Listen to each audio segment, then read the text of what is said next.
The Royle Family. No, not those, but the couch potatoes British audiences have embraced over 3 seasons and 5 specials.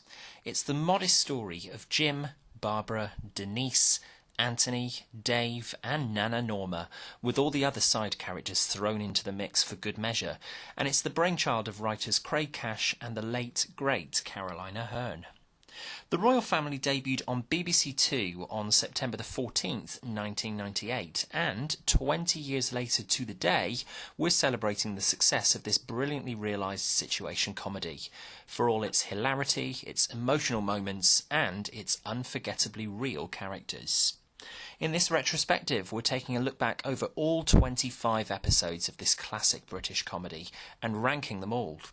I'm not going to say worst to best, as there really are no worst episodes of this brilliant show. So let's get started at the bottom of the list, at number 25, with the Christmas special from 2012, Barbara's Old Ring. At this point in 2012, this became a weak and exaggerated final episode for the Royals. By over-exaggerated, I mean Denise not knowing how to make a cup of tea, and the emphasis being on next-door neighbour Joe throughout. Also, the awful inclusion of Cadge and Carol. Granted, there are some very funny sections, talking about the problems with Dave's Dickie, and Jim taking the mickey out of Dave, and there's a sweet finale that shows that Jim does have a heart. But it all feels very forced for an episode that was somehow over a year in the writing and putting together. It's such a shame that this is the send-off we get for one of the best UK sitcoms. At 24, we go back to Series 1 with Episode 2, Making Ends Meet. The show was really just finding its feet here. It's a nice touch to feature references already here to characters we've never met in the show's history, including Sandra Bezic and Flat-Nosed Alan. This feels like a more intimate episode with the immediate family, Jim, Barbara, Denise and Anthony, showcasing the dynamic between these four without the interference of other side characters. Favourite quote? From Jim. I paid £1 for these underpants and I've got 70p worth stuck up my arse.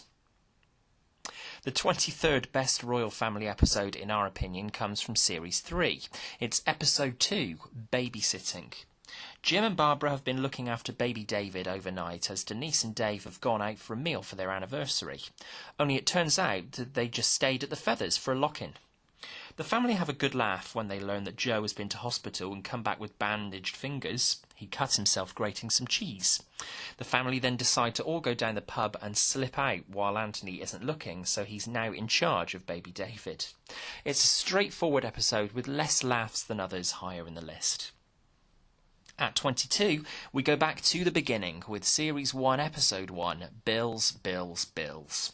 Here we have the very first episode of the sitcom, which sets up all the central characters and their mannerisms brilliantly, but it's simply that, the setup, and it's a modest affair.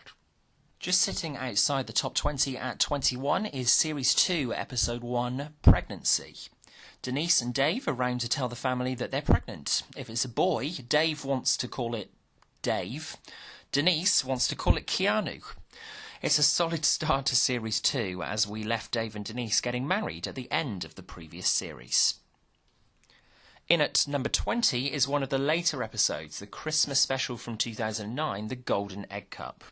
There's plenty to find funny in this episode, and it's significant in that we see the Royals out of the house taking a holiday, even though it is in a caravan park that's shut down for the winter season. There are unfortunately a number of implausible factors at play in this episode, the most obvious one being that Jim and Barbara aren't remotely old enough to be celebrating 50 years of marriage.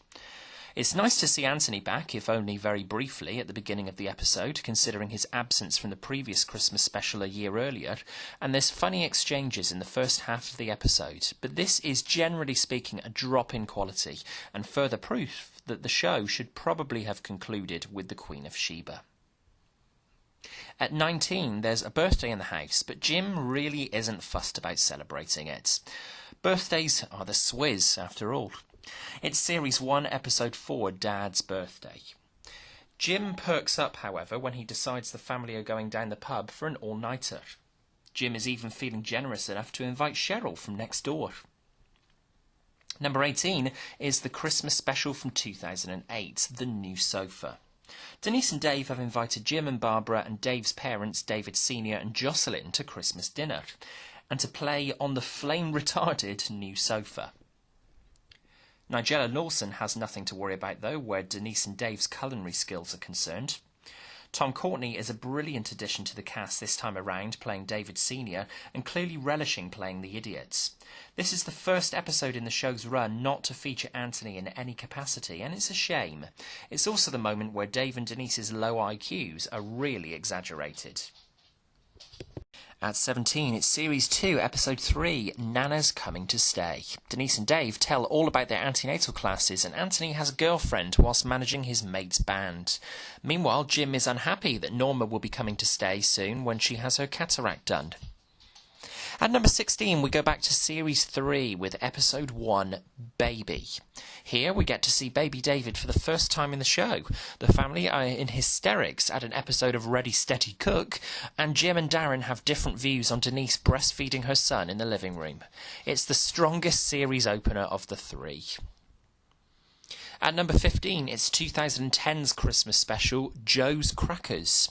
The strongest of the late Christmas specials of the show, Joe Next Door is struggling as this is his and Cheryl's first Christmas without Mary, and he and Cheryl are all ready to move away from Next Door because of all the difficult memories, until Mary's ashes get sucked up in Barbara's new Dyson.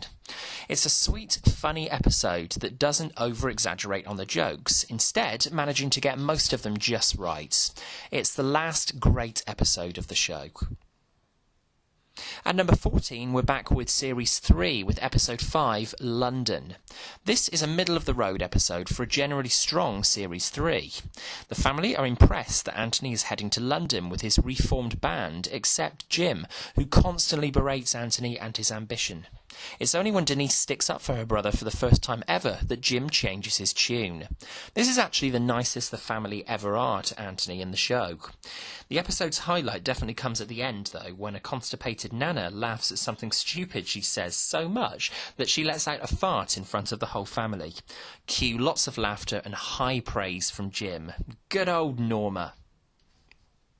At number 13, it's back to Series 1 and Episode 3, Sunday Afternoon. There's great camaraderie with the family watching Antiques Roadshow and Denise showing off her wedding dress. This marks the first episode to feature Nana Norma, played by the brilliant and sorely missed Liz Smith. Number 12 is a Series 2 episode, Sunday Lunch.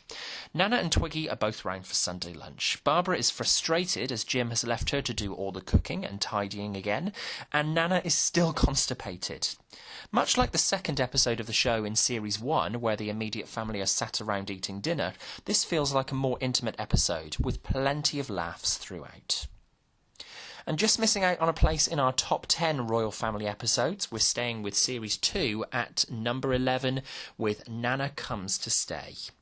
Anthony's band has split up, Norma comes to stay and irritates Jim. Jim then gets even more incensed to learn that Norma will probably have to stay for another week.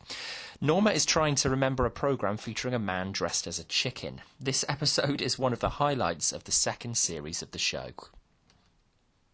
We kick off the top 10, these are all brilliant in their own way, with Series 3, Episode 3, Decorating. One of the most consistently funny episodes of Series 3 sees Jim enlisting Twiggy and Dave's help with stripping the old wallpaper in the lounge ready for baby David's christening. Lots of bacon butties, dancing to Mambo No. 5, and Darren seeing Tina's Nutbush City Limits. There are many elements of this episode that are comic gold. At number 9, it's Series 2, Episode 6, Anthony's Birthday. A strong end to the series that sees us being introduced to Emma, Anthony's girlfriend, at Anthony's 18th birthday party in the royal household. Nana's round, Mary, Cheryl and Joe pop round from next door. Joe is drunk and starts singing, and Dave brings in dog poo on his shoe, which Barbara scrapes off in the kitchen sink. There are plenty of laughs throughout. We also get to see the return of Twiggy, and Anthony's mate Darren pays a visit. This is a hugely enjoyable episode. Number 8 is the closer to Series 1. It's Episode 6, The Wedding. Here we have a chance to see Jim getting emotional with Denise in the house, with Denise sat in her wedding dress about to leave for the wedding. This episode is all about the build-up to the big day, and it's one of the most consistent episodes of the comedy. We don't get to see the actual wedding, so it's a big tease, but we can imagine how it all goes down. We have a showcase of the range of both Caroline Aherne and Ricky Tomlinson in this episode, and a lovely final shot of Denise stubbing out the ciggy in the ashtray as she goes out the door. She leaves as a royal, but will be back as Denise Best sooner than she realises. A great episode. At number 7, it's time for a right royal knees up with another series closer, this time Series 3, Episode 6, Christening. It's baby David's big day, and the whole family have got together for a party. Twiggy has a foul new girlfriend, and Nana wants to know what gays do. Only the second episode to feature Emma, Anthony's girlfriend, and Emma and Anthony have a surprise for the family at the end. Just outside the top 5 episodes is Series 2, Episode 5, Barbara Finally Has Enough. A brilliant episode where Barbara storms out of the house, fed up with Jim's laziness. According to Jim and Dave, it's all down to the menopause. While Barbara's out, Dave, Denise and Jim sit and watch Who Wants to Be a Millionaire and discuss past game show hosts. And when Barbara returns, everyone gets a shock when Jim decides to make a brew and even decides he's going to make dinner. Can it be true? In 5th place, we find Series 2's Christmas Special. Here's a bumper Royle Family episode, consistently funny throughout, until the emotional ending, with Jim comforting Denise on the bathroom floor as her waters break, one of the finest pieces of acting in the whole show. Denise gives birth on Christmas Day.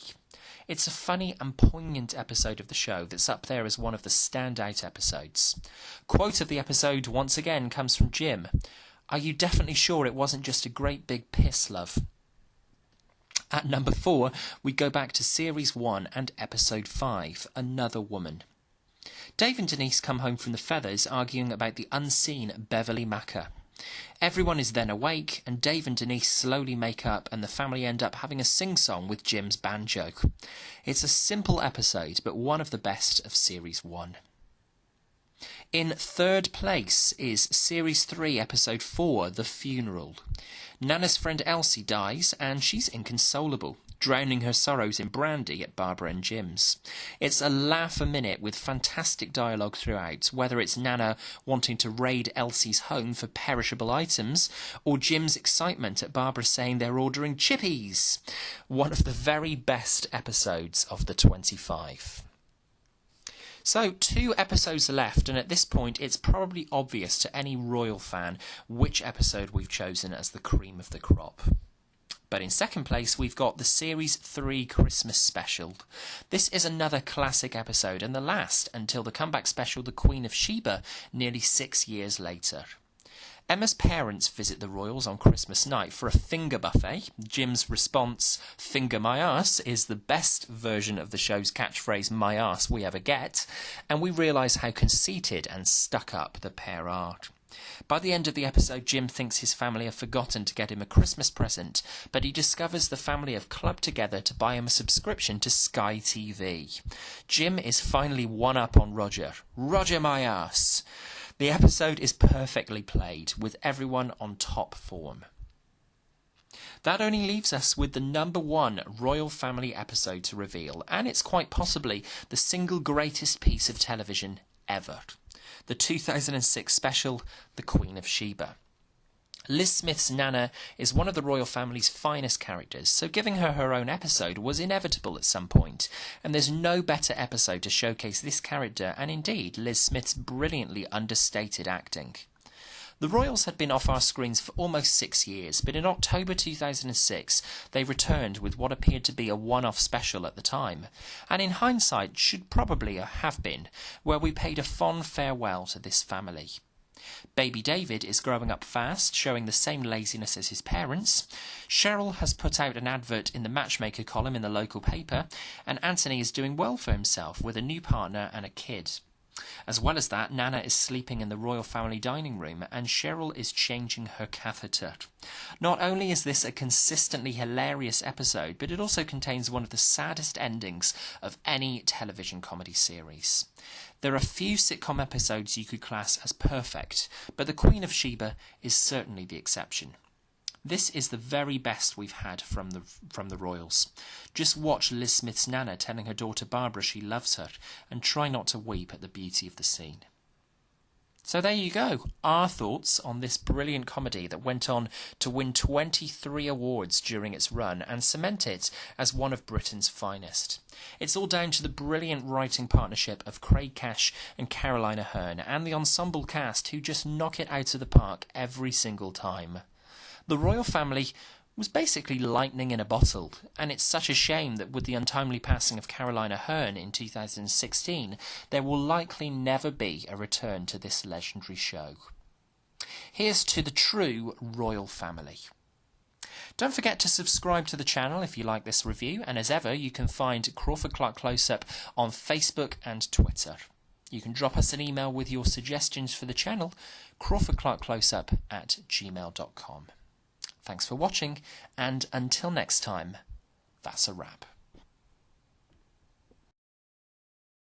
So what do you say? You can't